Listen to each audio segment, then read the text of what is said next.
And hello again, people. It's been a little while. I've been a little bit busy, but I'm back with a cheeky little video today from a top secret spot. This is my new secret retreat slash filming location slash holiday spot where I have the T5, we have the XC60, and we've got the Africa Twin there on a trailer, new trailer I've just got the other day.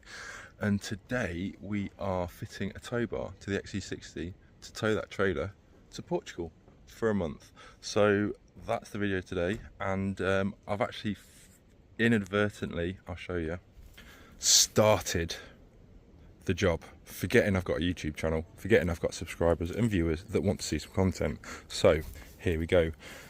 In order to take this bumper off, it's probably one of the easiest bumpers ever to remove. There are literally 1, 2, 3, 4, 5 little T15, T20 Torx, there they all are.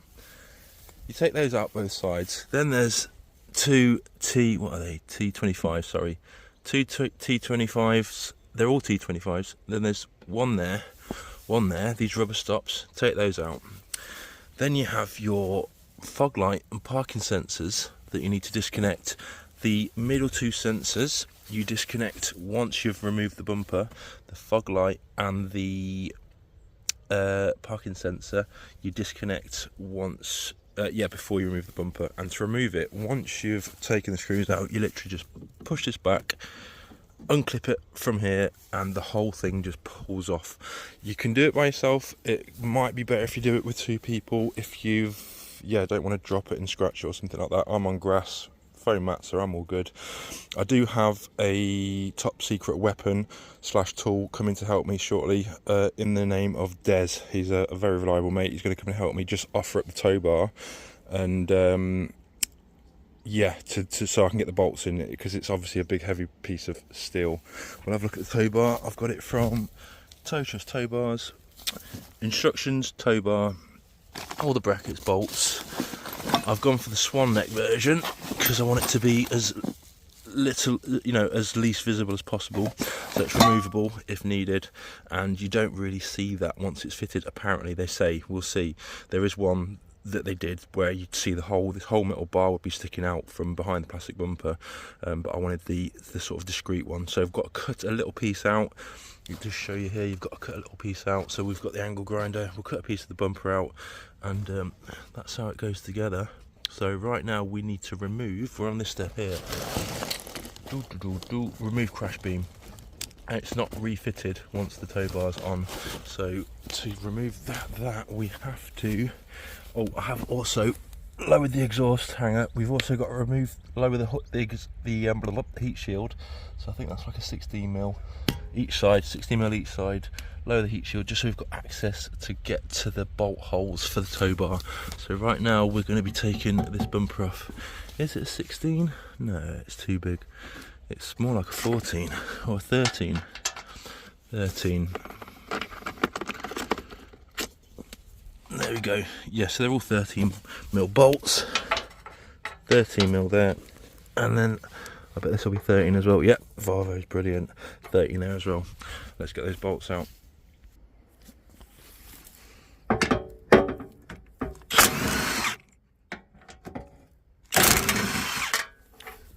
One, two. 3. Ooh. You probably want to use a longer socket than that. Yeah, I'm going to get a longer socket.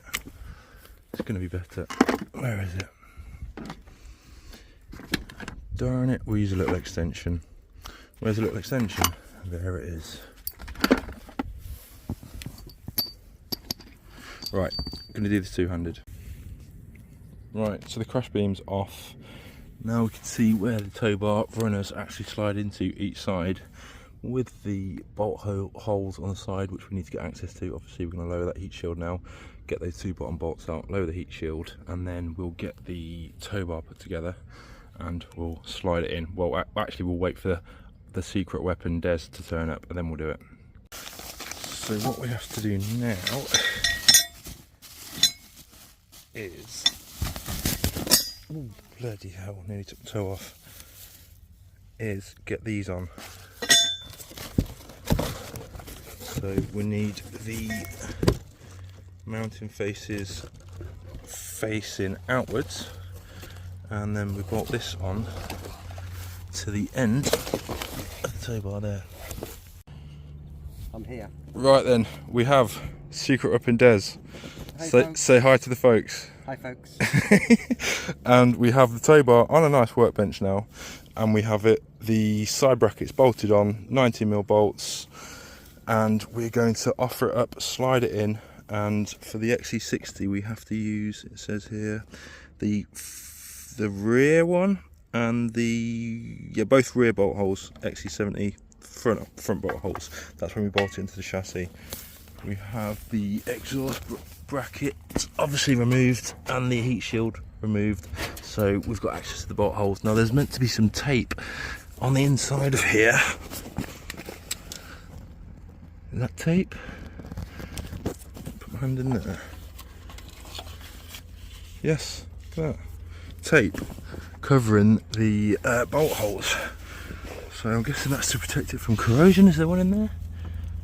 No, there's not.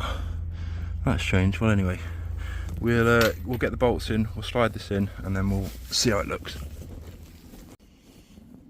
Right, with a bit of effing and blinding, it's on. What actually had to happen is you had to undo these bolts and leave both these sides a bit loose in order to be able to slide this in, because it was about 1/2 mil too tight and you just couldn't force it around the chassis. You needed bending a bit.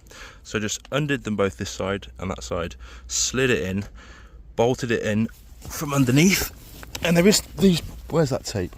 There you go. There is actually, this is the actual tape that's on the bolt holes at the back here. You have to peel it off to get these bolts in. But once I'd got these bolts in and tight, we then did these ones up, and there was actually a gap initially, but once it was tightened up, this gap went away. So it's just, you know, tiny, I don't know, difference in engineering, machine and whatever, but it's on nice, fitted. What an upgrade. That's a much better upgrade over the factory one. Bit of thin tin basically compared to a solid piece of steel, so if anyone hits us from behind now, they are absolutely screwed. We'll be fine. So yeah, let's get the bumper on. Cut the little piece out that needs to get cut out, get the bumper back into position, connect the sensors up, get the exhaust back up, and we'll see how it looks. Right, so me and Des were just trying to figure out why they didn't put a stencil in with this, because we need to cut, there's the XC60 one, 90 by 95, so 90 wide, 95 deep, and we were looking around for a stencil. There's not one in the box, but then we looked at the actual bumper, and there's multiple stencils etched already in by Volvo when they made the bumper. So this line to this line happens to be perfectly 90. So we just need to come a 95 in from this edge and we are good. But Des has noticed that because this is a super cool sport version, it's got 2 layers. So we're going to have to make we're going to have to cut it as best we can so that we don't mess up. Ideally, you might want to put some mold grips on there gently with a bit of cloth. See, this is why we've got the weapon. Just stop it vibrating. Yeah. Because obviously, if you try and cut through, so yeah, I'll be on the mold grips here. Yeah. While Adam dissects each side and takes out. There we go. There we go. Right, so that's what we're going to do. We've got the angle grinder in the back of the the V70, and yeah, let's get it cut. Right then, we've got the DeWalt with a very thin blade that also does plastic pipe as well as steel, stone and everything else. So let's go. Hang on. Are you going down first or are you coming? I'm going to go down first. Hang on, Adam. You might want to move your hand, Des. Yeah, what I'm going to do, I'll go get some gloves on. Yeah. I just really wanted so it's not vibrating. Bear with us, folks. Right, so I've just... Tell this is a new I couldn't tape, wait, I just got stuck in. It's cut nicely. 90 on the dot by eye, look at that, would you believe it? Did you want 90 or 95? 95 it says, so another tiny little nip and we're good. I can't believe I've just eyeballed 90, bang on, I'm a genius. Right, anyway, let me just do the rest. Wait, just repeat what you just said then, Des, please. That's a very nice, neat job. Thank you, that's what I wanted to hear. Everyone else heard that as well, and I would agree. Oh well, there's that little bit there. No, that's annoying me. I need to get that little bit.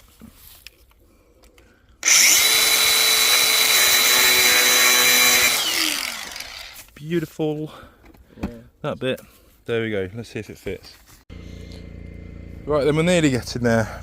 We actually had to cut out, it wouldn't go on with that 90 by 95. We actually had to use Volvo's original stencil template. With it like that, it does actually fit on round here.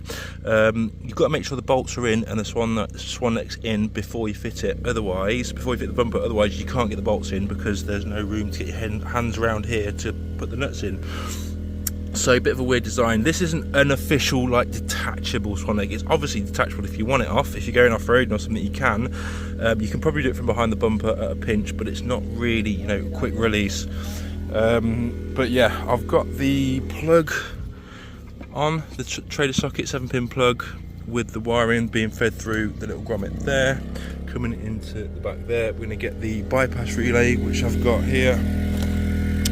7-way bypass relay. We're going to wire that in with a 12-volt feed from the 12-volt cigarette lighter in the rear. We'll feed off the back of it, and yeah, we'll be good to go. And it's finally done. I forgot to film most of the finishing process because I just wanted to get it done. Obviously I need to get going, got a ferry to catch, so I just wanted to get it on there. But yeah, got the trailer relay module wired up. That's in here, as you can see. So you've got your wires obviously going from your indicator, rear lights, left indicator. You've got a runner wire from your left indicator over. I'll show you which wire it is. It's the grey. There's the grey and black one there. Grey and red. That's your left indicator. And then run a wire through the back of here, lift this trim up, look, there's the wire in there hidden. Just goes in that little rubber all the way along, scoop it through there, out here, get it into the module. And then I've taken the positive and negative straight off the 12-volt feed here. And yeah, just follow the instructions on here. Where are they? Where's the instructions? There you go. This came with the Towbar itself, but you've got all the instructions there. Near side flash yellow, fog blue, offside flash green, offside tail brown, brake red, near side tail black, reverse grey. I actually paired up the offside tail and near side tail because I don't need directional tail lights. That's for when you leave your indicator on with the ignition off and it leaves one or the left or right tail lights on. I don't do that, so I don't need it. And then obviously this goes to your trailer, all colour coded, all labelled. Your whites are your earths. I stupidly forgot to earth the trailer, so it wasn't working initially. Got that sorted out and now it's all working fine. And there you go. So relatively simple. I've obviously got it all tidied up there, taped up, tucks away nicely in there, like so. Get the cover on, and we're good to go. So thanks for watching. See you again soon. Please like and subscribe.